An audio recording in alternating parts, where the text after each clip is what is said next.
वह परमात्मा जब अपने को संसार और जीव में फैलाना चाहेगा तो स्थूल ही की ओर ही चल सकता है, क्योंकि वह खुद ही सूक्ष्म से सूक्ष्म है। उससे सूक्ष्म तो कुछ होता ही नहीं है, तो सृष्टि कैसे करेगा वो? यानी जगत बन गया, जीव बन गया, हम लोग स्थूल हो गए, दिखने लगे, दिखते हैं। परमात्मा सूक्ष्म की सूक्ष्म है, मन से भी पकड़ने नहीं आता। अब देखिए, जैसे इंसान बना, जैसे हम आप बने, हमारी आपकी क्या स्थिति है? हम समझते हैं कि हम चाहते हैं इसीलिए ऐसा होता है। हम समझते हैं कि हमने शिव गुरु की बात शुरू की तो इतने लोगों ने शिव को अपना गुरु माना। आप सोचिए तो जरा, ये हम कितनी देर तक हमारे साथ रहेगा? एक दिन हमारा सब कुछ यही रह जाएगा और हम आप न रहेंगे, हमारे पूर्वज नहीं रहे हैं, चले गए वो। यानी उस दिन तो समझ में आए कि बात की आए थे दूसरे की इच्छा से, अब अपनी इच्छा से नहीं रह रहे हैं, जाना पड़ रहा है और चले। देर हो चुकी होती है, चला चली का बेला है, कहाँ वक्त मिलता है यह सोचने का कि कोई ले जा रहा है। समझ नहीं पाए कि किसी दूसरे की पकड़ हम पर आप पर है, नहीं समझ पाए। कहने का अर्थ हुआ कि वह परमात्मा जिसने जगत को सृष्टि किया है, हमारे आपके रूप में भी एक छोटा परमात्मा सृष्टि करता है। कल मैंने कहा है कि परमात्मा ने जितना कुछ बनाया है, इंसान ने भी कम नहीं बनाया। जिस तरह से परमात्मा सृष्टि करता है, रखता है और पल प्रतिपल ये सृष्टि टूट रही है, जिस तरह उसकी इच्छा मात्र से सृष्टि की उत्पत्ति, स्थिति और लय का क्रम पल प्रतिपल चल रहा है, हमारी इच्छा से भी ये माइक बना है, ये शामियाना बना है, ये कपड़े बने हैं। जब तक चाहेंगे रखेंगे, जब मन करेगा हटा के तोड़ देंगे। देखिए, हम लोग भी छोटे मोटे परमात्मा के रूप में काम करते हैं। जाने को जाएंगे, लेकिन जब तक रहेंगे तब तक समझते हैं हम जे चाहे से करे, हम जे चाहिला से होला। ऐसे लोग नहीं हैं क्या? हैं, खूब है। हमारा आपका कर्ता मन नहीं समझता है कि ये कर्ता कर्म है, कर्ता तो कोई दूसरा कोई है। जिस दिन जाना होता है उस दिन, उस समय एक क्षण को समझ में आता है कि सब बेटा मेहरारू संपत्ति रहते चाहते कि रोही नहीं रहना पड़ता है, यहाँ से हम आप चले जाते हैं। यानी वह परमात्मा जो मूल करता है, कर्ता मन जो कर्म करेला, वह परमात्मा जो मूल करता है, इंसान के रूप में भी वह कर्ता के रूप में आता है। पेड़ के बीए से एक नया पेड़ निकला है, उसका अपना अलग अस्तित्व बनता है। लेकिन जब हम आप हारते हैं, जब जीवन का अंतिम क्षण आता है, या जब हम आप कोशिश करके थक हार जाते हैं, जब डॉक्टर ये कह देते हैं कि इनको ले जाइए घर, अब इनका इलाज संभव नहीं है, तो हमारा मन ये सोचने लगता है कि केने गेलथिन महादेव, केने गेलथिन भगवान, अगर मदद कर देते तो शायद मेरा जीवन बच जाता। यानी उस समय आपकी फुटानी, हमारी फुटानी खत्म हो जाती। हम किसी दूसरे के सहारे चले जाते हैं, सोचते हैं कि अब दुनिया के लोग मुझको नहीं बचा सकते। हमारी लाख कोशिशों के बाद भी जब हम कुछ अपने मन के अनुकूल नहीं कर पाते हैं, तब मेरा मन, आपका मन हारने लगता है। सोचता है कि कोई मदद कर देता, और जब दुनिया कहती है कि हम मदद की स्थिति में आपके नहीं हैं, नहीं कर सकते, सामर्थ्य नहीं है हमारे आपके पास, तब हम क्या करते हैं? ईश्वर को ढूंढते हैं, ईश्वर की ओर, उनसे प्रार्थना की स्थिति में आते हैं। वही परमात्मा हमारे आपके रूप में जब यूनिट में हारता है, इकाई में हारता है, तो खुदा की तलाश करता है, भगवान की तलाश में चलता है। भगवान बुद्ध को जब सारथी ने कहा था कि आदमी मर गया और संसार के और लोग भी मरेंगे, भगवान बुद्ध ने कहा कि जब मर ही जाना है तो पहले मौत को ढूंढ लेते हैं। यानी किसी ने इस दिशा में खोज की, किसी ने हार के खोज की। भगवान बुद्ध हारे नहीं, उन्होंने खोज की परमात्मा की। उसने खोज किया कि दुख क्या है, दुख से भाग गए, आनंद में चले।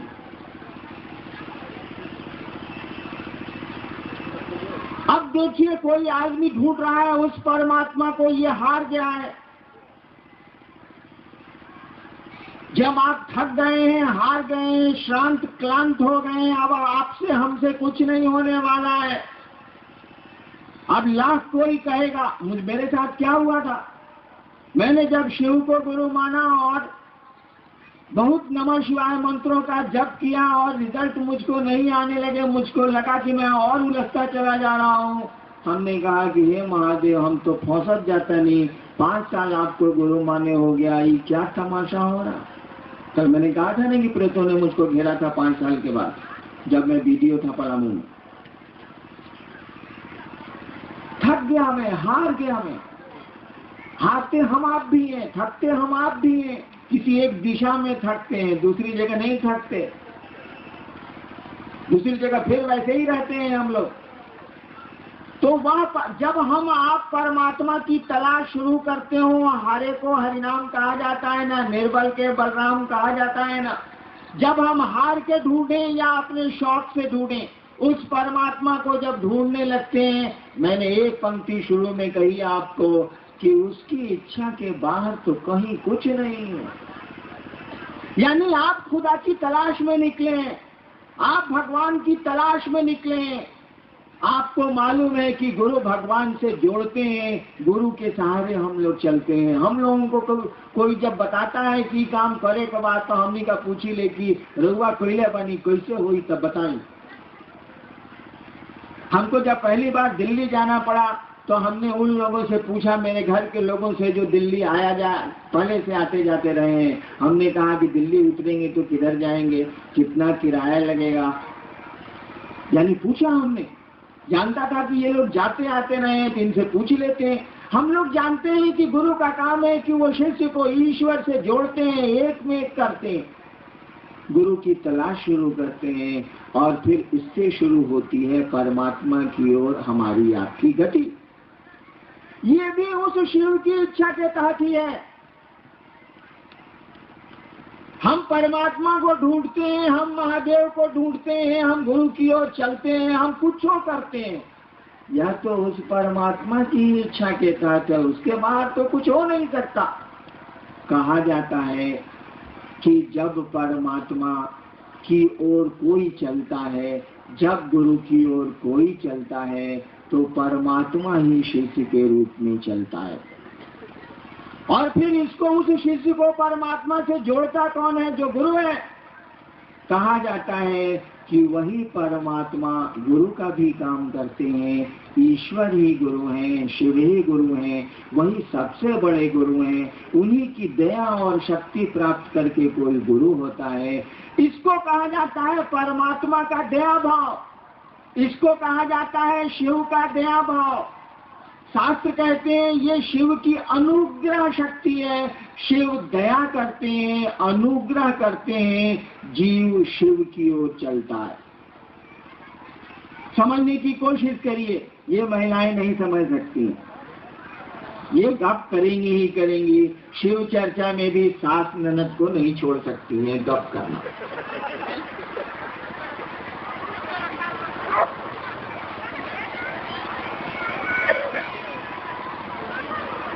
देखिए, ये महिलाएं हमसे दुश्मनी चाहते हैं। मैंने कहा क्या था आयोजकों को कि हमारे सामने आप महिलाओं को बैठा देते हैं और पुरुष को एकदम किनारे कर देते हैं, हमको बड़ी दिक्कत होती है, मेरी नजर किधर जाएगी, सामने केवल महिलाएं होती हैं। इस बार नवानगर में थोड़ा सा दाब दिया इन लोगों ने, बाएं कर दिया। सब सोच रही है कि बड़े गुरु भाई को इतना हल्ला करना है कि बोलने नहीं देना है, काहे बगल किया गया, हम लोग तो पहले बीच में बैठते थे। कोई बात नहीं, इस पर विचार किया। इच्छा की और वो शिव जगत और जीव के रूप में फैल गया। अब वही शिव दया करते हैं, दया उनमें है, करेंगे क्या वो? दया करते हैं तो जीव फिर शिव बनता है। इसी दया को गुरु कहते हैं। आप जो कहते हैं कि हे महादेव मुझ पर दया करिए, इसका यही अर्थ है। कहा जाता है कि गुरु के अलावा किसी को भी दया करने का अधिकार नहीं है। महादेव भी देवता के रूप में, महादेव के रूप में उनको हक नहीं है कि वो दया कर सकें। उनको गुरु की कुर्सी पे जाना ही होगा। और कुर्सी पे जाना क्या है? कुछ नहीं है। अभी आप घर लौट के जाइएगा, आपकी पत्नी कहेंगी देखो आ गई मुंह झौसा गई शिव चर्चा में काम धाम छोड़ के। तब तक बेटी कहेगी पापा कुछ खा लीजिए, बड़ी दूर से आ रहे हैं आप। तब तक बाबूजी कहेंगे इस ससुरा क्या खाई, लेटरिन में पानी रखो तो हमको लेटरिन जाना है। आप बताइए तो जरा, पत्नी को जिस भाव से उत्तर देंगे पिता को उस तरह दे सकते हैं क्या? नहीं दे सकते आप।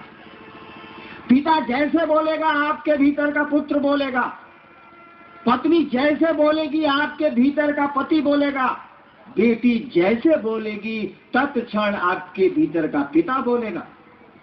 कुर्सियां बदली है, देखिए कितनी आसानी से भाव संप्रेषित हुआ है और कुर्सी बदली, पिता पुत्र हुआ, पिता पति हुआ। देखिए कैसे बदलता है ये। ठीक उसी तरह से जब शिव को कहेंगे आप कि हे महादेव हम पर दया करिए, वह शिव तो दया का अथाह सागर है, गुरु है। वो दया का मानी होता है कि गुरु पर धारित करते हैं, वो दया वहां से चलेगी। मांगने वाले को मांगना आना चाहिए। आप कहेंगे नहीं शिव, हे शिव मुझको त्रैलोक की शक्ति दें। वो ईश्वर हैं, महादेव हैं, दानी के रूप में वो सब कुछ दे सकते हैं, देते हैं। देखिए कैसी कुर्सी बदलती है। मैं तो नहीं जानता उनके परिवार के बारे में, मान लीजिए आप ही से सुना है। उसी समय अगर भगवती कहें क्या है नारायण से गप कर रहे हैं, चलिए बाहर बहुत देवता आपका इंतजार कर रहे हैं। महादेव जिस तरह से मुझसे बातें करेंगे भगवती से तो नहीं करेंगे। एक बार मैं महादेव कहानी है, हमारे टीवी में करिया फोटो आवता रुआ में नीमो ना होता तो हम क्या करें? हमारे टीवी एक बार मैं महादेव से बात कर रहा था, उसी समय भगवती आई कि चलिए जरा बहुत जरूरी काम है। मैं चुपचाप मुंह ठिसवाए रह गया, महादेव चले गए। अब देखिए आपका हमारा भाव कैसे बदलता है। जैसा भाव देंगे वैसा आवेगा। एक बात जान लीजिए, जिस तरह से ईश्वर कण कण में बसता है, सीधा विज्ञान है कि कण कण उसी की इच्छा से सृष्ट है तो बसेगा नहीं, उसी की इच्छा से सृष्ट है। उसी के भीतर शक्ति चलती है और सृष्ट होता है जगत। उसी के भीतर से वो क्षरण होता है शक्ति का। कभी समय मिलेगा तो शक्ति तंत्र को जब समझाऊंगा तब ये बात समझ में आएगी, तब भगवती की स्थिति समझ में आएगी। जिस तरह से ईश्वर कण कण में बसता है, इस बात को जान लीजिए। उस ईश्वर का दया भाव भी, उस ईश्वर का गुरु भाव भी हमारे आपके रोम रोम में बसता है। एक एक व्यक्ति के रोम रोम में शिव गुरु बैठा है, एक एक व्यक्ति के रोम में वो शिव बैठा है, उसका दया भाव बैठा है, दया की उसकी इच्छा बैठी है। जिस तरह से उसकी सृष्टि की इच्छा से हम आप सृष्ट होते हैं, उसी तरह उसके साथ चलती है उसकी अनुग्रह शक्ति, साथ चलता है उसका दया भाव। शिव को कहीं ढूंढने की जरूरत नहीं है, उस गुरु को ढूंढने की जरूरत नहीं है। वह गुरु तो हमारे आपके रोम रोम में बसता है। केवल जरूरत है अपने शिष्य भाव को अंकुरित कर लेने की, पनपा लेने की, पैदा कर लेने की। वो तो कण कण में बसता है, गुरु भी बसता है, ईश्वर भी बसता है। मतलब ये है कि आप हम चाहते क्या है, प्रयोजन हमारा आपका क्या है। जैसा हमारा आपका भाव होगा वैसे परिणाम आवेंगे। भाव के अनुरूप ही हमको आपको मित्रता करना चाहिएगा तो मित्र का परिणाम आवेगा। मित्रता नहीं करिएगा तो मित्रता का परिणाम नहीं आएगा। आगे गुरु तत्व में विभेद जाने की जिज्ञासा की है, वही तंत्र में शिव गुरु की क्या अवधारणा है, इसे जानना चाहा है देवा प्रसाद सिंह बेगूसराय ने। देखिए, शिव और शिव गुरु की व्याख्या तो अभी हमने की, सवाल का उत्तर हो गया। तंत्र में शिव की क्या स्थिति है, क्या बोल रहे हैं? तंत्र में शिव गुरु की अवधारणा, तंत्र में शिव गुरु की अवधारणा समझ लीजिए।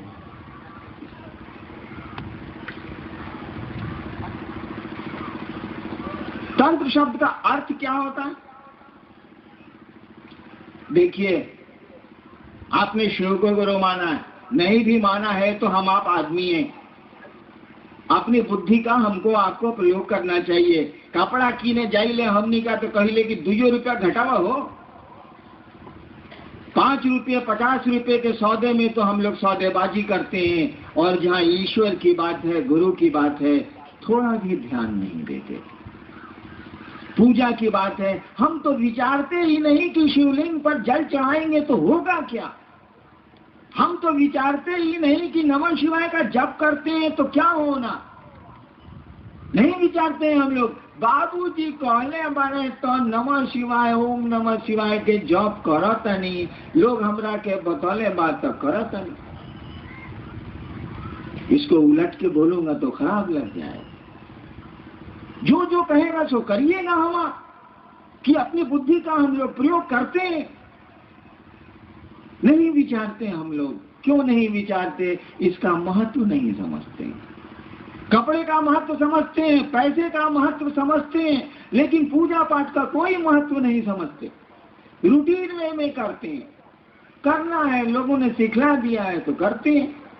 जानते हैं, मैं आपको बताऊं, मैंने जब शिव को गुरु माना था और शिव से जब मुझको कोई परिणाम नहीं आ रहे थे, मैं किससे कहने जाता, बताइए तो जरा।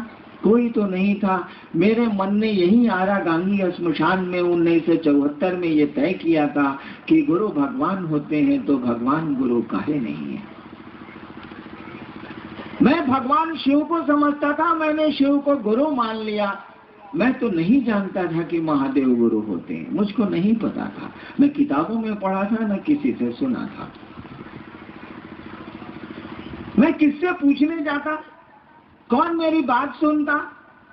कोई तो नहीं था। मेरे मन का फितूर था, मेरे मन की कल्पना थी, या शिव की दया होगी, नहीं कह सकता क्या स्थिति है। आज तो आप पकड़ते हैं हरिंद्रानंद को, आप तो पकड़ते हैं रामविलास सिंह को, आप तो पकड़ते हैं दूसरे गुरु भाइयों को कि महादेव के गुरु मलना 2 महीना हो गई, हमरा कुछ नहीं के बुझा। बताई तो हम केकरा के पकड़ती 1974-75 से लेके 82 तक। शिव को गुरु मानने के 8 वर्षों तक, 74 में मैंने यही आपके पुराने शाहाबाद के जिला मुख्यालय में मैंने शिव को गुरु माना था, और 1982 में जब मेरी बदली मजिस्ट्रेट के रूप में मधेपुरा में हुई थी, तब मैंने 8 वर्षों के बाद वहां के साथियों को जो श्मशान में सहरसा में मेरे साथ जाते थे, उनको मैंने, अब तो उसमें माननीय मंत्री भी बिहार के हैं लोग, मैंने उनको कहा कि छोड़िए अब श्मशान की पूजा, चलिए शिव को गुरु मानते हैं। यानी शिव को गुरु मानने के बाद भी मेरा मन इस बात को स्वीकार करने को नहीं तैयार था कि यहाँ भी झूठ नहीं है, यहाँ भी फरेब नहीं है, क्योंकि मैंने तो पूजा पाठ की दुनिया में फरेब पाया था, झूठ हमको मिला था, दुख मिला था, प्रताड़ना मिली थी। तो जो हमको मिलेगा वही ना आपको देंगे भाई साहब, जो मेरे पास रहेगा वही ना देंगे आपको। हम कहां से लाएंगे दूसरी चीजें? हमको मिला है अविश्वास, हमको मिला है धोखा, हमको मिली है अश्रद्धा। आप मुझसे विश्वास मांगते हैं, आप मुझसे श्रद्धा मांगते हैं। झूठ बोलूंगा तो दे दूंगा आपको, लेकिन सही स्थिति तो यही है कि मेरे पास विश्वास नहीं है, मेरे पास श्रद्धा नहीं है। मैं तो व्यापारी हूँ, एक हाथ दे एक हाथ ले की दुनिया समझता हूँ। इसके आगे समझने की हमारी आपकी स्थिति अब नहीं रह गई है। 8 वर्षों तक शिव को गुरु मान के मात्र मैंने अपनी पत्नी और 1-2 आदमी को मैंने कहा था कि मैंने शिव को गुरु माना, और इतने मेरे साथी थे। बचपन से पूजा पाठ की दुनिया से जुड़ा हूं, कितने साथी होंगे अभी, किसी को मैंने नहीं कहा कि मैंने शिव को गुरु माना। जो मेरे साथ श्मशान जाते थे, जब मैं मजिस्ट्रेट हुआ छपरा में, तो वहाँ के हेड ऑफ डिपार्टमेंट थे शशिभूषण वर्मा साहब। बचपन में मैं उनके साथ जमालपुर की घाटियों में साधना करता था, वहीं वो हेड थे और मैं वहीं डिप्टी कलेक्टर होके गया था। 1978 की बात है ये। रात भर हम और शशिभूषण वर्मा साहब रहते थे श्मशान में, वहीं छपरा में नदी के किनारे। कभी उनको मैंने नहीं कहा कि मैंने शिव को गुरु माना, इसीलिए कि मुझको लगता था कि यहाँ भी फरेब है, यहाँ भी झूठ है। मेरे पास था फरेब, मेरे पास था झूठ, मैं कहां से लाता विश्वास? गुरु के पास जाने के लिए विश्वास की जरूरत नहीं है, गुरु के पास जाने के लिए श्रद्धा की जरूरत नहीं है। हम लोग तो बचपन में स्कूल में पढ़े हैं, हमारे आपके बच्चे भी विद्यालय में पढ़ते हैं। जब पहली बार हम आप विद्यालय गए थे या पहली बार अपने बच्चों को विद्यालय भेजते हैं, जाने का मन करता था क्या विद्यालय? बाबूजी आज माथा दुखाता, माई आज पेट दुखाता, नहीं जाने का मन था। कोई श्रद्धा नहीं थी, कोई ज्ञान नहीं था, कोई विश्वास शिक्षकों के प्रति नहीं था। मुझको तो सयाने तक नहीं हुआ। मेरे पिताश्री यहाँ बैठे हैं, बिहार में डायरेक्टर थे, रिटायर कर गए, 14 साल रिटायर किए हुए उनको हुआ है। उनसे आप पूछ लीजिए कि हरिंद्र शिक्षकों के प्रति कभी सम्मान रखा ही नहीं हमने। मुझको शिक्षक हमेशा दैत्य नजर आए, हमेशा मैंने झगड़ा किया है मास्टरों से जो मेरे शिक्षक थे। तो मैं कमीना था, लेकिन कोई देख के कहेगा ना कि ये आदमी आज से 28 साल पहले 30 साल पहले डिप्टी कलेक्टर हुआ है, इसके शिक्षक जरूर ईमानदार रहे हैं, शिक्षकों ने अपनी प्रतिष्ठा बचाई है, अपनी गरिमा बचाई है। ये तो सारा शुरू से ही इडियट था, उसने निभाया रिश्ता। शिक्षक अपने पद के प्रति गरिमा युक्त थे, उन्होंने अपने पद की गरिमा रखी। मुझको पढ़ाया, मैं उनका विद्यार्थी था। दुष्ट हूं या अश्रद्धा रखूं? हमारे आपके बच्चे भी तो विद्यालय जाते हैं और बहाना बनाते हैं नहीं जाने का। शिक्षक पढ़ाते हैं, अध्ययन के प्रति अभिरुचि जगाते हैं, पढ़ाई के प्रति प्रेम जगाते हैं। कोई विश्वास छोटे बच्चों में नहीं होता शिक्षक के प्रति, कोई श्रद्धा नहीं थी हमारे आपके पास शिक्षक के प्रति। आज जरूर हो गई है, उस दिन नहीं थी। इसीलिए कि खेलना अच्छा लगता था, घूमना अच्छा लगता था, शिक्षक पढ़ाया करते थे। ठीक वही स्थिति गुरु की भी है। मैंने तो शिव को गुरु माना, कोई विश्वास मेरे पास नहीं था। सच मानिए तो आज भी नहीं। मुझको तो शिव को गुरु माने अब 29 साल हो गए। और कोई मुझसे पूछे कि आपको अपने गुरु पर विश्वास है, मेरा दिल डर जाएगा। विश्वास अभी तक मेरे मन में नहीं बन पाया। लोग मेरे साथ जो चलते हैं वो जानते हैं कि मैं मंदिरों के भीतर नहीं जाता। बड़ी जगह गया हूँ मैं, कामरूप कामाख्या से लेके वैष्णव देवी सब जगह कई बार गया हूँ, लेकिन मंदिर के भीतर क्या है इस बेहुदे हरिनारायण को नहीं पता। ऐसा नहीं है कि मैं नहीं समझता कि भगवती क्या है, मैं नहीं समझता। ऐसा नहीं है कि मैं नहीं समझता कि राम या हनुमान क्या है, मैं खूब समझता हूँ। महादेव का चेला हूँ। 30 वर्ष में महादेव ने तो जरूर समझाया होगा, नहीं समझाया होता तो सचिवालय आज मेरा ऑफिस खुला हुआ है। मैंने प्रार्थना की है कि आज रात तक लौटूंगा, आज नहीं लौट सकूंगा। काहे के लिए? यही कि जिस गुरु को मैंने समझा है, जो गुरु सही में क्रियाशील है, जिसको अविश्वास में मैंने अपना गुरु माना है, तब भी वो गुरु की गरिमा निभाता है, तब भी वो क्रियाशील है। ऐसे गुरु को लोग गुरु मान लें तो जगत का कल्याण हो जाएगा, एक एक आदमी का कल्याण हो जाएगा। चलिए छुट्टियां लेके चलते हैं और समझाएंगे, कोशिश करेंगे, प्रार्थना करेंगे, अनुनय विनय करेंगे। गुरु होंगे शिव, आप होंगे उनके शिष्य, मैं क्या होऊंगा? कुछ नहीं होऊंगा, मुझको ये पता है। क्योंकि गुरु शिष्य में सीधा संबंध होता है, डॉक्टर और रोगी का सीधा संबंध होता है, वकील और क्लाइंट का सीधा संबंध होता है। अगर रोग नहीं ठीक होगा तो आप कंपाउंडर को नहीं गिराइएगा, कहिएगा डॉक्टर वे ठीक नहीं है।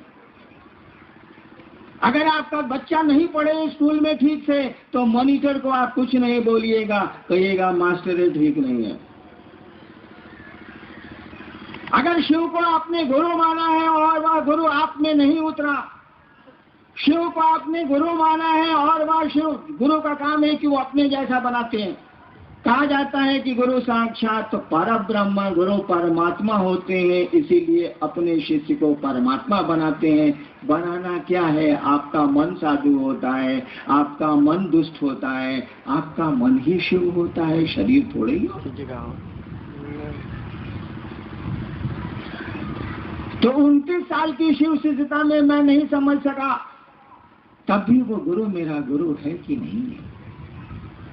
कोई विश्वास नहीं बनता मेरे मन में मेरे महादेव के प्रति, लेकिन मेरा वो गुरु है और कमाल का गुरु है। वो अपनी गरिमा निभाता है। 29 साल में बस मैंने इतना ही सीखा, इतना ही समझा है। फिल्म का वो गीत याद करिए, आपकी इनायतें आपके करम, आप ही बताएं कैसे भूलेंगे हम। इतना ही मैंने समझा है, आपकी इनायतें आपके करम, आप ही बताएं कैसे भूलेंगे हम। ये मेरे मन ने समझा है कि वह मेरा गुरु मुझको जरूर मानता है, हम किसको कितनी देर मानते हैं। बेटे को 25 साल बेटा माना है, आज दुश्मनी हो गई। बाप को 25 साल बाप माना है, संपत्ति के लिए झंझट हो गया। पत्नी को पत्नी माना है, तलाक होते हैं कि नहीं होते हैं। दुश्मन को दुश्मन माना है, दुश्मनी दोस्ती में बदलती है कि नहीं बदलती है। हमारा आपका मानना कितनी देर चलता है। अगर शिव मान ले, शिव आपको हमको शिष्य मान ले तो कमाल हो जाएगा। हमारे आपके मानने से कितनी बात बनती है, कितनी बात बिगड़ती है। थोड़ी बनती है, थोड़ी बिगड़ती है। और इसीलिए कहा हम लोगों ने कि शिव को आपने गुरु माना है, उनसे दया मांगिए। उन्होंने जो कहा है करने की कोशिश करिए। उन्होंने तो कुछ नहीं कहा, कहा कि तुम किसी जगह के रहने वाले हो, किसी जात किसी धर्म के हो, केवल तुमको इंसान होना चाहिए, तुम मुझको गुरु मान सकते हो, मैं गुरु हूँ। और कुछ नहीं करना है, ड्रॉप करना है जब तुमसे नहीं हुआ है। जब करके तो इंसानियत आज समाप्त हो रही है। जब के परिणाम कहाँ आ पा रहे हैं। जब गलत नहीं है, हमको आपको जब करने कोई सिखलाता ही नहीं है, गुरु न सिखलाते हैं। आगे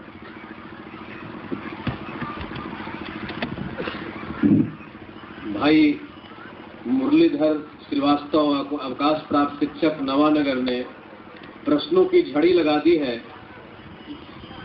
अन्य प्रकार के प्रश्न रखे हैं उन्होंने। भगवान विष्णु ने अपना लिया, क्या भगवान शंकर उनके हकदार नहीं थे?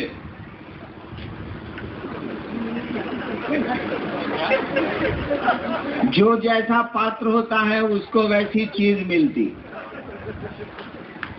महादेव को जहरे नसीब में था, करेंगे क्या वो? जागो, जागो। परिणाम क्या निकला? मान सहित विष खाई के, मान सहित विष खाई के शंभु भये जगदीश। जगत के ईश हो गए वो। आप ही बोलते हैं, मैं तो नहीं बोलता कि वो महादेव हैं, महेश हैं, अघोरेश्वर हैं, मृत्युंजय हैं। ये कोई हमारी बात है? ये तो बड़ी पुरानी बात है। आप कितनों कष्ट में चले जाइए, आपको मार्केस पर मार्केस घेरे हुए।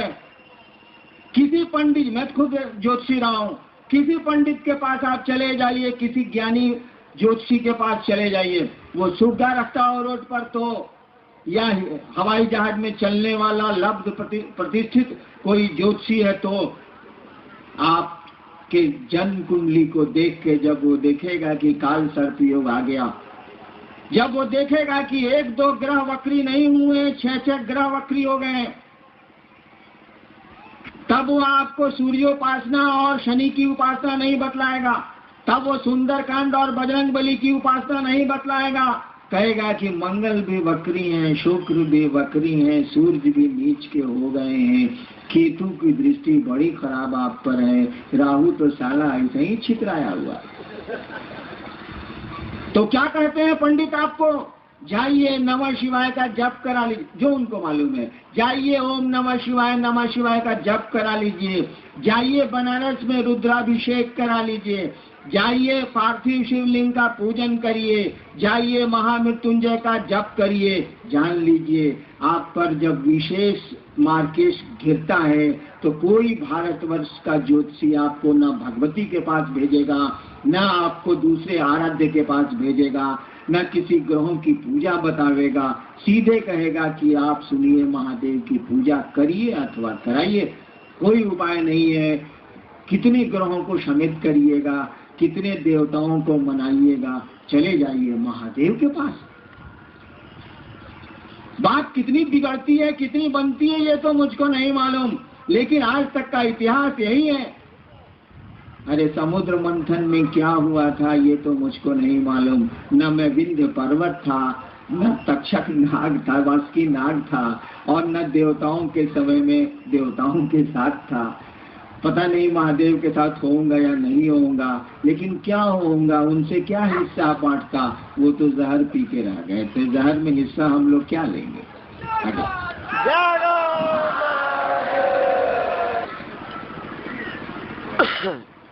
प्रश्न हुआ है, सवाल हुआ है,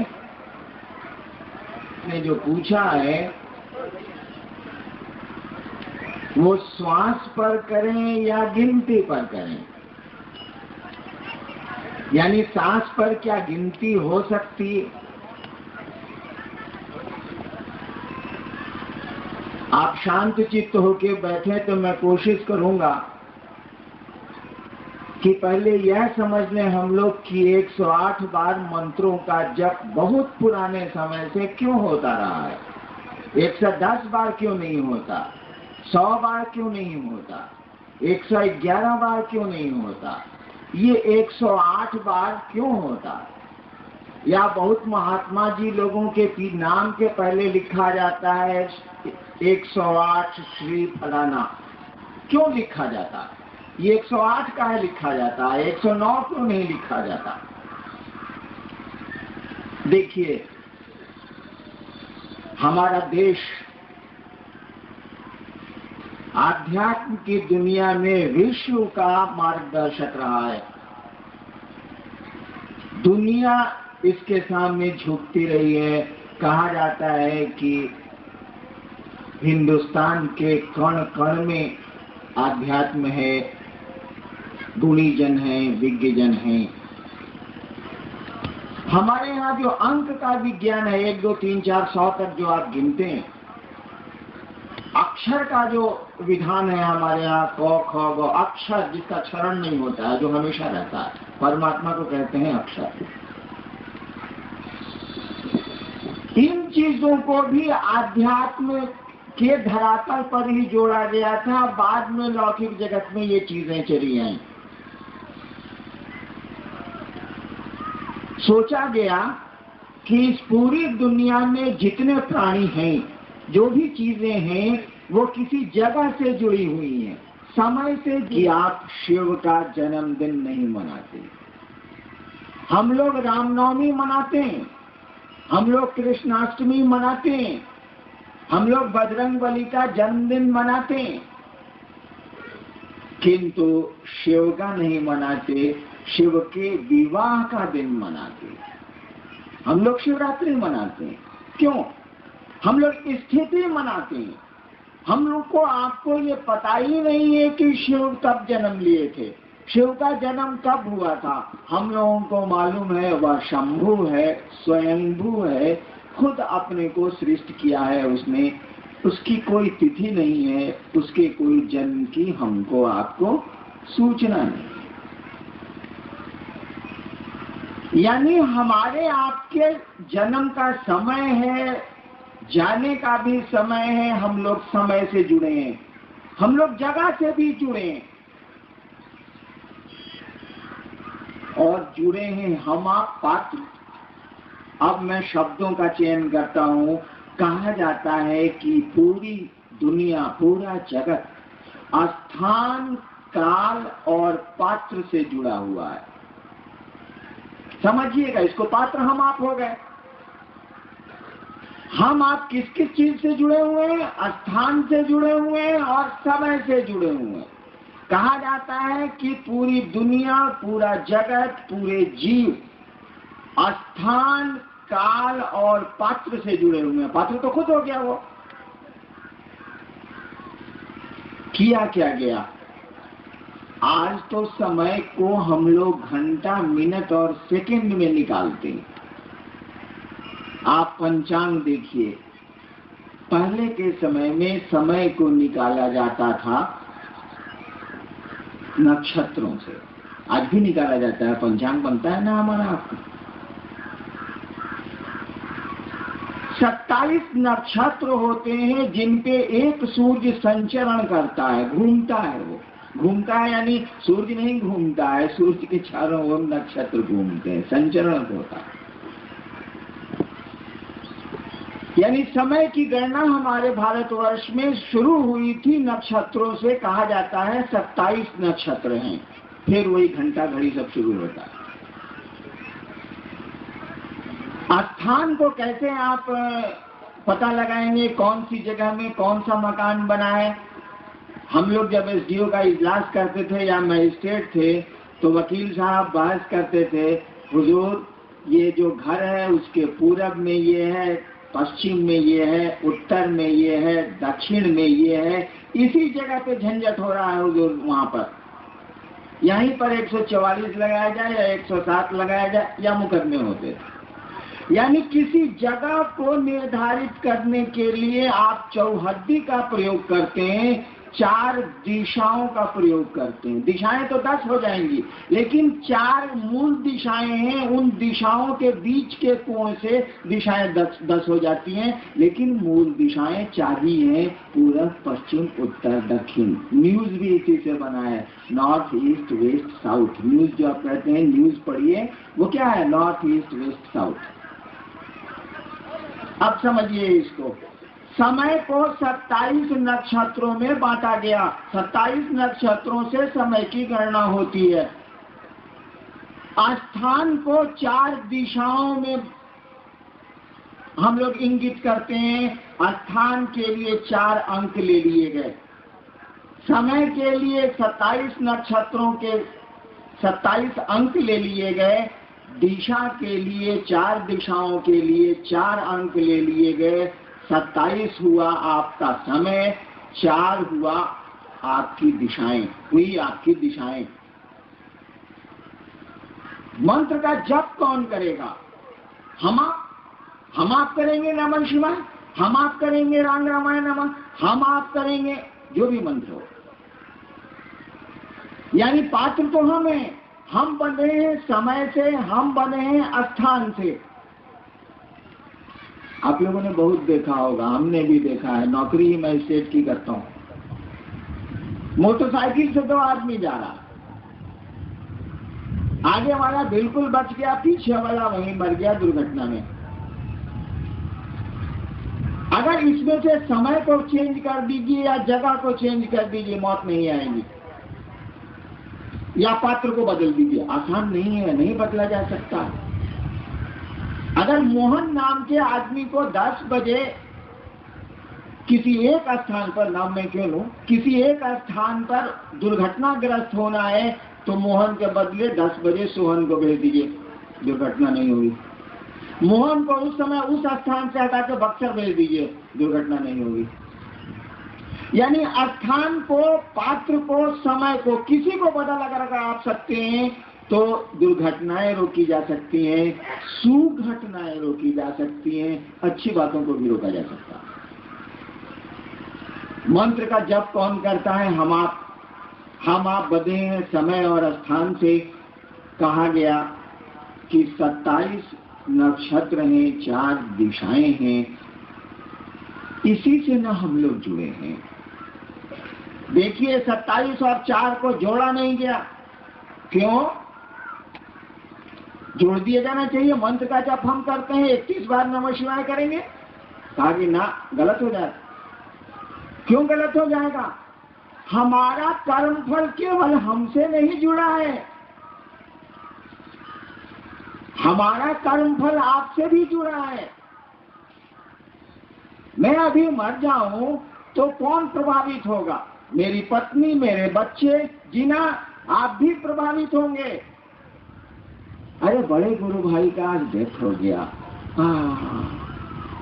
यानी देखिए, कर्म मरा तो मैं हूं, सीधा प्रभाव दूसरों पर पड़ेगा, लेकिन आप भी प्रभावित होंगे। जो मुझसे जुड़े हैं वो भी प्रभावित होंगे, जो मुझको जानते हैं और विरोध में हैं वो भी प्रभावित होंगे, वो प्रसन्न होंगे। यानी आदमी का कर्मफल अकेला नहीं चलता है। आप बीमार पड़ेंगे तो आपकी पत्नी परेशान होंगी, मित्र परेशान होंगे, बच्चे परेशान होंगे। यानी किया कर्म हमने और भोगेंगे बहुत लोग। शिव चर्चाएं मैं करता हूँ, शिव गुरु की बात मैं करता हूँ, और मेरे साथ कितने लोग सम्मान पाते हैं, आप भी पाते हैं। कर्म मैंने किया है, भोग तो आप हम रहे हैं, बहुत सारे लोग भोगते हैं। कहा गया कर्म फल गुणात्मक होता है, जोगात्मक नहीं होता है। यह 4 और 4 का जोड़ नहीं है, यह 4 और 4 का गुना है। 4 4 को जोड़िएगा तो 8 होगा। कहा गया कि नहीं, कर्म फल गुणात्मक होता है, ये सारा 4 चौके 16 होता है, 8 नहीं होता है। कहा गया 27 को 4 से जोड़ो मत, समय को स्थान से जोड़ो मत, साले को गुणा करो, 27 चौके बोला 108। कहा गया कि पात्र यानी जप करता, यानी मंत्र का जप करने वाला, जब मंत्रों का जप 108 बार करेगा तो वह अपने स्थान और समय जिससे वो बंधा है उसको प्रभावित करेगा। अपने मंत्र क्या है? मंत्रों का जप क्या है? हर एक मंत्र किसी न किसी देवता से जुड़ा होता है। कहा जाता है कि देवता, हर एक देवता का एक मंत्र होता है, हर एक मंत्र का एक देवता होता है। उन मंत्रों के माध्यम से आप मंत्र के देवता से संपर्क करते हैं। आप नमः शिवाय से शिव को प्रणाम करके उस मंत्र के देवता शिव से संपर्क करते हैं। काहे के लिए? कल रात में मैंने इसकी व्याख्या की। हम आप संपर्क करना चाहते हैं धरती के सुख के लिए, सुविधाओं के लिए, सम्मान के लिए, अपने कष्टों की से अपने को बचाने के लिए, उसकी निवृत्ति के लिए। हम अपना भला चाहते हैं। हो सकता है हम अपना भी चाहें, दूसरों का भी भला चाहें, लेकिन प्रथमतः तो हम जीव भाव में हैं तो अपना भला चाहते हैं। उन मंत्रों के माध्यम से जब आपका देवता आपके संपर्क में आता है तो आपके मनोभाव के अनुरूप परिणाम आने लगते हैं। समय और स्थान को आपने प्रभावित किया है, आपका मनोभाव है सुख संपत्ति सुविधाओं की ओर, सुख संपत्ति सुविधाएं उस देवता के माध्यम से आने लगती हैं। समय कमजोर होता है, जगह कमजोर होती है, पात्र में वह देवता अपनी शक्ति को उतारने लगता है। यही इसका विज्ञान। कल रात में मैंने आपको क्या कहा था कि आदमी कोई भी काम करता है तो उसके 2 उद्देश्य होते हैं अमूमन, एक लौकिक, एक पारलौकिक। कल मैंने उदाहरण भी गौतम बुद्ध का दिया था। या दोनों हम ठीक रही, आप महादेव से मोहब्बत प्रेम बना रहे, आसमानों ठीक रहे, पता नाम हुए तो का हुई, चलो महादेव के पूजा कर लेता नहीं, हम ठीक रही, हमारे घर परिवार भी ठीक रहे। दोनों उद्देश्य हैं। साधुओं का हो सकता है केवल पारलौकिक उद्देश्य हो, यानी 2 उद्देश्य होते हैं या दोनों के मिले जुले उद्देश्य होते हैं। कोई हम आप काम करते हैं, मंत्र भी इसी के प्रयोजन से आपको हमको मिले, मंत्र भी इसी प्रयोजन से ऋषियों को मिले। कहा गया कि भगवान को पाने के लिए, खुदा से एक में होने के लिए तो बड़ी लंबा प्रयास करना होगा। 2 दिनों और 2 महीने के प्रयास से नहीं होगा। धरती का सुख तो 2 महीने के प्रयास से लिया जा सकता है, और नहीं लिया जाएगा तो काम करिएगा। कोई कहे कि लीजिए ये मंत्र जपिए, आपको पेट में दर्द है लेकिन 80 साल जपिएगा तो पेट का दर्द ठीक होगा, जपिएगा। कहिएगा सर 80 साल में हमारे ये मंत्र जपला से पेटे के दर्द ठीक हुई, तो सारे कहकर हम कहे कि जपी, क्योंकि पेट का दर्द तो तुरंत ठीक होना। 80 साल सारा जिएंगे कि नहीं जिएंगे, इस मंत्र से 80 साल लगेगा। यानी लौकिक जगत के प्रयोजनों के लिए जो मंत्र हैं वो 2 महीने, 2 दिन, 21 दिन, 1 साल, 2 साल, 6 साल में उनकी प्रक्रिया पूरी हो जाती है। तो उनको तो गिनती पे आप खींच सकते हैं,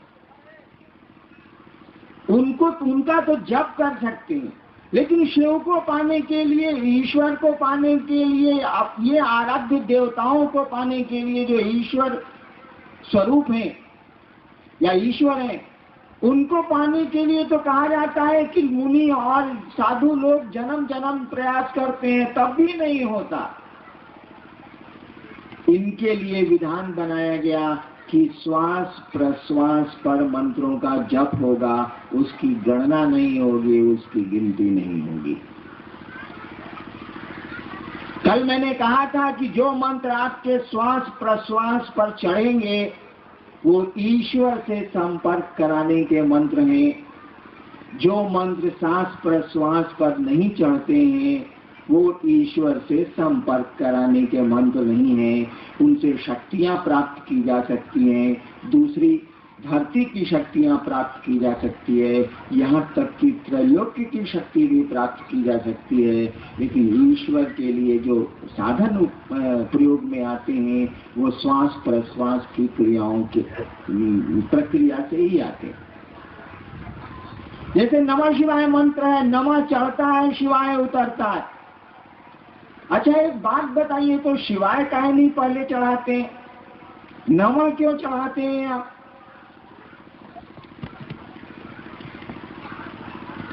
इसीलिए चढ़ाते हैं कि सांस की कोई देता है तो हमारी आपकी चलती है। कब ये इसका आना बंद हो जाए, हमारे आपके कंट्रोल में, नियंत्रण में नहीं है। ये सांस आ रही है, जा रही है, न आए तब क्या होगा? क्या कौन सा उपाय हम आप करेंगे? कुछ नहीं कर सकते हम आप। इसी को कहते हैं आदमी मर गया। सांस आ रही है, जा रही है, तो शिव को नहीं लाया जाता है, क्योंकि शिव की दया से, शिव की इच्छा से, शिव की कृपा से तो सांस चल ही रही है। सांस जब भीतर आती है तो प्रणाम लिया जाता है, सांस जब बाहर दी जाती है तो शिव को दी जाती है, क्योंकि पता नहीं फिर आए या ना आए, शिव को तो चली जाएगी। इसीलिए नियम बना हुआ है कि नमः इनहेल होता है। नमः सांस जब भीतर आती है तो सामान करिएगा नहीं भैया, सांस जब भीतर आती है तो नमः आता है, सांस जब बाहर जाती है तो शिवाय को देखा जाता है जाते हुए, क्योंकि पता नहीं फिर आए अथवा ना आए। जो जा रही है कम से कम शिव को चली जाए, वो दया करेंगे तो फिर आएगी, न दया करेंगे तो शिव की है, शिव को गई। इसीलिए नियम बना हुआ है, नमः लाया जाता है पहले और शिवाय को सांस से बाहर किया जाता है। योग में भी ये नियम है। अहम जो है सो हम, सो पहले नहीं होता है, पहले अहम होता है। सांस जब निकलती है तो सोहम सह होता है, अहम सह करके होता है, क्योंकि वही परमात्मा है। सांस सह में चली गई, उसमें चली, सह मन वास, उसमें चली गई, देगा तो आएगी, ना देगा तो उसकी है, उसके पास रहेगी। ये इसका नियम। मंत्रों का जप होगा, न तेज करनी है सांस, न उसको धीमा करना है, और उसकी गिनती भी नहीं होती है। सांस प्रश्वास पे तो मंत्रों के जप को आप जब लाएंगे तो ध्यान की भी जरूरत नहीं है। उसकी भी जरूरत नहीं। सांस प्रश्वास पर मंत्रों का जप नहीं होगा। मंत्रों का जब भी जप होगा तो माला पे होगा। उनकी गिनती जब भी होगी तो माला पे होगी। सांस प्रश्वास पर गिनती नहीं होगी। सांस प्रश्वास के जप को तो जप कहा भी नहीं जाता। उसके लिए शब्द होता है अजपा जप, ऐसा जप जिसको जपा नहीं जाए। अजपा जप का मानी ही होता है सांस प्रश्वास पर मंत्रों का आवागमन देखना, अनुभूत करना। उसको कहते भी नहीं है जप, उसको तो कहते हैं अजपा जप, ऐसा जप जिसको जपा नहीं जाए। इस प्रश्न का उत्तर हुआ।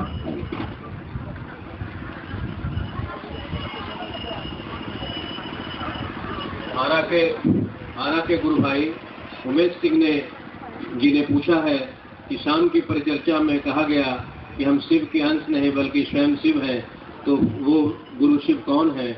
और एक गुरु भाई ने जिज्ञासा की है कि गुरु शरीर में नहीं है तो कैसे जुड़ेंगे? दूसरे गुरु भाई ने कहा है, प्रवीण कुमार झा जी ने, कि न अभी तक आपको जाना न समझ पाया, आपको कैसे पहचानेंगे समझेंगे?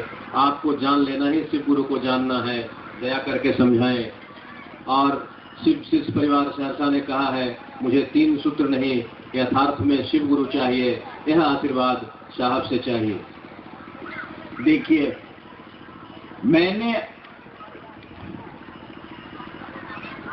जब से मैं दूसरों को ये बात कह रहा हूं, समझाने और सुनाने की कोशिश कर रहा हूं कि शिव को गुरु मानिए, शिव गुरु हैं, तब से इस क्षण तक तो जरूर मैंने किसी को नहीं कहा है आप मुझको जानिए। तो ये प्रश्न तो आपका बेमानी है। आप कहते हैं कि आप मुझको जान जाएंगे तो शिव को जान जाएंगे। भैया क्यों मुझ में परेशान है? आप अपने को जान जाइएगा तो शिव को जान जाइए, कोई जरूरत नहीं। तो हो गया है जीव और जगत के रूप में फैल गया है, और इसीलिए कहा जाता है ईश्वर तो कण कण में बसा है, क्योंकि उसी के चिंतन का प्रतिफल है ये संसार, जीव और जगत। उसी के चिंतन। महिलाएं जरा शांतचित्त होकर बैठे, बच्चों को शांत करें, सुने। मेरा नहीं है ये भाईजान। उस परमात्मा की इच्छा से ये जगत सृष्ट है, यानी इस जगत में उस परमात्मा के बाहर कुछ है ही नहीं, कुछ हो ही नहीं सकता है, सब कुछ वही है। और कल मैंने कहा है कि वह सूक्ष्माति सूक्ष्म सत्ता जब अपने को फैला रही है, तो अब तो जब भी फैलाएगी तो स्थूल में फैलाएगी। कल हमने कहा था कि गाछ के फुनगी पर गेहूं पहुंच गई बा, और घसके के चाहता, चले के चाहता, तो ऊपर कहाँ जाई? वो तो फुनगिए पर बा, ससुरा के नीचे उतरे के पड़ी। कोई उपाय उसके पास नहीं, क्योंकि वह तो उत्तुंग शिखर पर पहुंच चुका है, फुनगी पर पहुंचल बा। वो अब के नहीं जाइए, उतर में करो, चले के चाहिए तो उतरी, कोनो उपाय कर लगे नहीं। वह परमात्मा जब अपने को संसार और जीव में फैलाना चाहेगा तो स्थूल ही की ओर ही चल सकता है, क्योंकि वह खुद ही सूक्ष्माति सूक्ष्म है। उससे सूक्ष्म तो कुछ होता ही नहीं है, तो सृष्टि कैसे करेगा वो? यानी जगत बन गया, जीव बन गया, हम लोग स्थूल हो गए, दिखने लगे, दिखते हैं। परमात्मा सूक्ष्माति सूक्ष्म है, मन से भी पकड़ में नहीं आता। अब देखिए, जैसे इंसान बना, जैसे हम आप बने, हमारी आपकी क्या स्थिति है? हम समझते हैं कि हम चाहते हैं इसीलिए ऐसा होता है।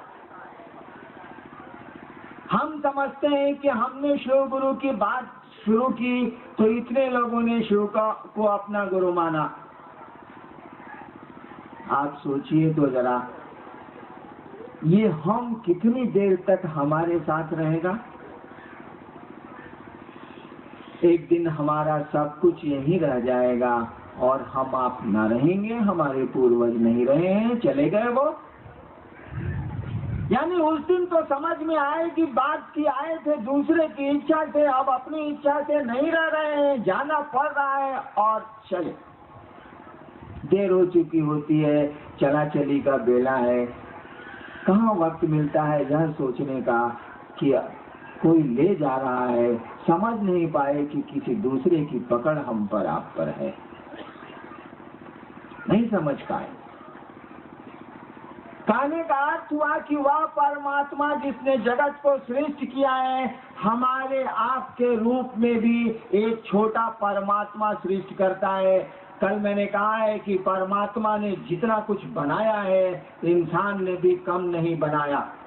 जिस तरह से परमात्मा सृष्टि करता है, रखता है और पल प्रतिपल ये सृष्टि टूट रही है, जिस तरह उसकी इच्छा मात्र से सृष्टि की उत्पत्ति, स्थिति और लय का क्रम पल प्रतिपल चल रहा है, हमारी इच्छा से भी ये माइक बना है, ये शामियाना बना है, ये कपड़े बने हैं। जब तक चाहेंगे रखेंगे, जब मन करेगा हटा के तोड़ देंगे। देखिए, हम लोग भी छोटे मोटे परमात्मा के रूप में काम करते हैं। जाने को जाएंगे, लेकिन जब तक रहेंगे तब तक समझते हैं हम जे चाहे से करे, हम जे चाहिला से होला। ऐसे लोग नहीं हैं क्या? हैं, खूब है। हमारा आपका कर्ता मन नहीं समझता है कि ये कर्ता कर्म है, कर्ता तो कोई दूसरा कोई है। जिस दिन जाना होता है उस दिन, उस समय एक क्षण को समझ में आता है कि सब बेटा मेहरारू संपत्ति रहते चाहते कि रोही नहीं रहना पड़ता है, यहाँ से हम आप चले जाते हैं। यानी वह परमात्मा जो मूल करता है, कर्ता मन जो कर्म करेला, वह परमात्मा जो मूल करता है, इंसान के रूप में भी वह कर्ता के रूप में आता है। पेड़ के बीए से एक नया पेड़ निकला है, उसका अपना अलग अस्तित्व बनता है। लेकिन जब हम आप हारते हैं, जब जीवन का अंतिम क्षण आता है,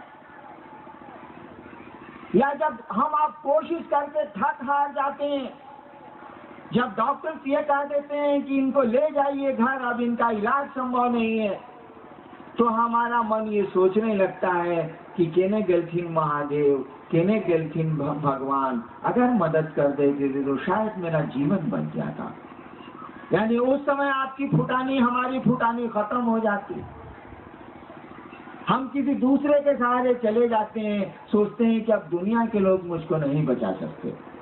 हमारी लाख कोशिशों के बाद भी जब हम कुछ अपने मन के अनुकूल नहीं कर पाते हैं, तब मेरा मन, आपका मन हारने लगता है, सोचता है कि कोई मदद कर देता। और जब दुनिया कहती है कि हम मदद की स्थिति में आपके नहीं है, नहीं कर सकते, सामर्थ्य नहीं है हमारे आपके पास, तब हम क्या करते हैं? ईश्वर को ढूंढते हैं, ईश्वर की ओर उनसे प्रार्थना की स्थिति में आते हैं। वही परमात्मा हमारे आपके रूप में जब यूनिट में हारता है, इकाई में हारता है, तो खुदा की तलाश करता है, भगवान की तलाश में चलता है। भगवान बुद्ध को जब सारथी ने कहा था कि आदमी मर गया और संसार के और लोग भी मरेंगे, भगवान बुद्ध ने कहा कि जब मर ही जाना है तो पहले मौत को ढूंढ लेते हैं।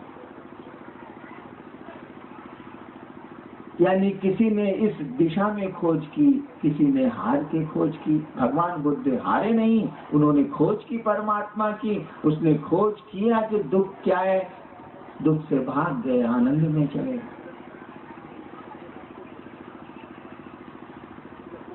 अब देखिए, कोई आदमी ढूंढ रहा है उस परमात्मा को, ये हार गया है। जब आप थक गए हैं, हार गए हैं, श्रांत क्लांत हो गए हैं, अब आपसे हमसे कुछ नहीं होने वाला है। अब लाख कोई कहेगा, मेरे साथ क्या हुआ था, मैंने जब शिव को गुरु माना और बहुत नमः शिवाय मंत्रों का जप किया और रिजल्ट मुझको नहीं आने लगे, मुझको लगा कि मैं और उलझता चला जा रहा हूँ। हमने कहा कि हे महादेव, हम तो फौसत जाता नहीं, 5 साल आपको गुरु माने हो गया, ये क्या तमाशा हो रहा। कल मैंने कहा था ना कि प्रेतों ने मुझको घेरा था 5 साल के बाद। जब मैं वीडियो था पलामू में। थक गया मैं, हार गया मैं। हारते हम आप भी हैं, थकते हम आप भी हैं। किसी एक दिशा में थकते हैं, दूसरी जगह नहीं थकते, दूसरी जगह फिर वैसे ही रहते हैं हम लोग। तो वह जब हम आप परमात्मा की तलाश शुरू करते हो, हरे को हरिनाम कहा जाता है ना, निर्बल के बलराम कहा जाता है ना। जब हम हार के ढूंढें या अपने शौक से ढूंढें, उस परमात्मा को जब ढूंढने लगते हैं, मैंने एक पंक्ति शुरू में कही आपको कि उसकी इच्छा के बाहर तो कहीं कुछ नहीं है। यानी आप खुदा की तलाश में निकले, आप भगवान की तलाश में निकले। आपको मालूम है कि गुरु भगवान से जोड़ते हैं, गुरु के सहारे हम लोग चलते हैं। हम लोगों को कोई जब बताता है कि काम करे के बाद, तो हमने का पूछी ले कि रहुआ कोयले पानी कैसे हुई तब बताई। हमको जब पहली बार दिल्ली जाना पड़ा तो हमने उन लोगों से पूछा, मेरे घर के लोगों से जो दिल्ली आया जाए, पहले से आते जाते रहे हैं। हमने कहा कि दिल्ली उतरेंगे तो किधर जाएंगे, कितना किराया लगेगा, यानी पूछा हमने। जानता था कि ये लोग जाते आते रहे हैं तो इनसे पूछ लेते हैं। हम लोग जानते हैं कि गुरु का काम है कि वो शिष्य को ईश्वर से जोड़ते हैं, एक में एक करते हैं, गुरु की तलाश शुरू करते हैं, और फिर इससे शुरू होती है परमात्मा की ओर हमारी आपकी गति। ये भी उस शिव की इच्छा के तहत ही है। हम परमात्मा को ढूंढते हैं, हम महादेव को ढूंढते हैं, हम गुरु की ओर चलते हैं, हम कुछ करते हैं, यह तो उस परमात्मा की इच्छा के तहत है, उसके बाहर तो कुछ हो नहीं सकता। कहा जाता है कि जब परमात्मा की ओर कोई चलता है, जब गुरु की ओर कोई चलता है, तो परमात्मा ही शिष्य के रूप में चलता है। और फिर इसको, उस शिष्य को परमात्मा से जोड़ता कौन है? जो गुरु है। कहा जाता है कि वही परमात्मा गुरु का भी काम करते हैं। ईश्वर ही गुरु हैं, शिव ही गुरु हैं, वही सबसे बड़े गुरु हैं। उन्हीं की दया और शक्ति प्राप्त करके कोई गुरु होता है। इसको कहा जाता है परमात्मा का दया भाव, इसको कहा जाता है शिव का दया भाव। शास्त्र कहते हैं ये शिव की अनुग्रह शक्ति है। शिव दया करते हैं, अनुग्रह करते हैं, जीव शिव की ओर चलता है। समझने की कोशिश करिए, ये महिलाएं नहीं समझ सकती हैं। ये गप करेंगी ही करेंगी। शिव चर्चा में भी सास ननद को नहीं छोड़ सकती हैं गप करना।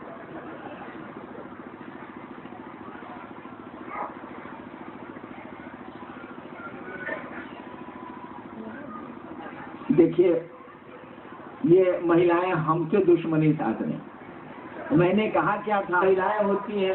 इस बार नावानगर में थोड़ा सा दाब दिया इन लोगों ने, बाएं कर दिया।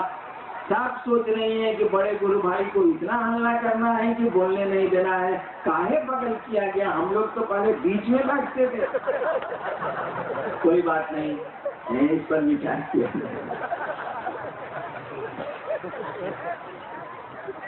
तो और वो शिव जीव बना। उस शिव ने इच्छा की और वो शिव जगत और जीव के रूप में फैल गया। अब वही शिव दया करते हैं, दया उनमें है, करेंगे क्या? वो दया करते हैं तो जीव फिर शिव बनता है। इसी दया को गुरु कहते हैं। आप जो कहते हैं कि हे महादेव मुझ पर दया करिए, इसका यही अर्थ है। कहा जाता है कि गुरु के अलावा किसी को भी दया करने का अधिकार नहीं है। महादेव भी देवता के रूप में, महादेव के रूप में उनको हक नहीं है कि वो दया कर सके। उनको गुरु की कुर्सी पे जाना ही होगा। और कुर्सी पे जाना क्या है? कुछ नहीं है ये। अभी आप घर लौट के जाइएगा, आपकी पत्नी कहेंगी देखो आ गई मुँह झौसा, गई शिव चर्चा में काम धाम छोड़ के। तब तक बेटी कहेगी पापा कुछ खा लीजिए, बड़ी दूर से आ रहे हैं आप। तब तक बाबूजी कहेंगे इस ससुरा का खाई, लेटरिन में पानी रखो तो हमको लेटरिन जाना है। आप बताइए तो जरा, पत्नी को जिस भाव से उत्तर देंगे, पिता को उस तरह दे सकते हैं क्या? नहीं दे सकते आप। पिता जैसे बोलेगा आपके भीतर का पुत्र बोलेगा, पत्नी जैसे बोलेगी आपके भीतर का पति बोलेगा, बेटी जैसे बोलेगी तत्क्षण आपके भीतर का पिता बोलेगा। कुर्सियां बदली है, देखिए कितनी आसानी से भाव संप्रेषित हुआ है और कुर्सी बदली, पिता पुत्र हुआ, पिता पति हुआ, देखिए कैसे बदलता है ये। ठीक उसी तरह से जब शिव को कहेंगे आप कि हे महादेव हम पर दया करिए, वह शिव तो दया का अथाह सागर है, गुरु है, वो दया का मानी होता है कि गुरु पर धारित करते हैं, वो दया वहां से चलेगी। मांगने वाले को मांगना आना चाहिए। आप कहेंगे नहीं शिव, हे शिव मुझको त्रैलोक की शक्ति दें, वो ईश्वर हैं, महादेव हैं, दानी के रूप में वो सब कुछ दे सकते हैं, देते हैं। देखिए कैसे कुर्सी बदलती है। मैं तो नहीं जानता उनके परिवार के बारे में, मान लीजिए आप ही से सुना है, उसी समय अगर भगवती कहें क्या हरिनारायण से गप कर रहे हैं, चलिए बाहर बहुत देवता आपका इंतजार कर रहे हैं। महादेव जिस तरह से मुझसे बातें करेंगे भगवती से तो नहीं करेंगे। एक बार मैं महादेव कहानी है, हमारे टीवी में करिया फोटो आवता रुआ में नीमो ना होता तो हम क्या करें। हमारे टीवी एक बार मैं महादेव से बात कर रहा था, उसी समय भगवती आई कि चलिए जरा बहुत जरूरी काम है। मैं चुपचाप मुंह ठिसवाए रह गया, महादेव चले गए। अब देखिए आपका हमारा भाव कैसे बदलता है, जैसा भाव देंगे वैसा आवेगा।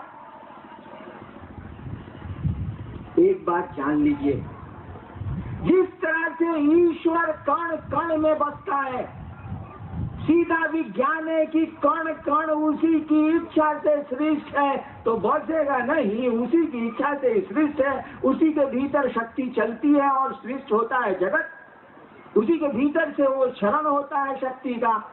कभी समय मिलेगा तो शक्ति तंत्र को जब समझाऊंगा तब ये बात समझ में आएगी, तब भगवती की स्थिति समझ में आएगी।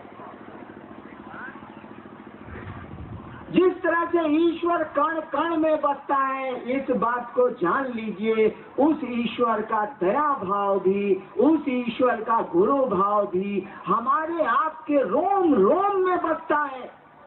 एक एक व्यक्ति के रोम रोम में शिव गुरु बैठा है, एक एक व्यक्ति के रोम में वो शिव बैठा है, उसका दया भाव बैठा है, दया की उसकी इच्छा बैठी है। जिस तरह से उसकी सृष्टि की इच्छा से हम आप सृष्ट होते हैं, उसी तरह उसके साथ चलती है उसकी अनुग्रह शक्ति।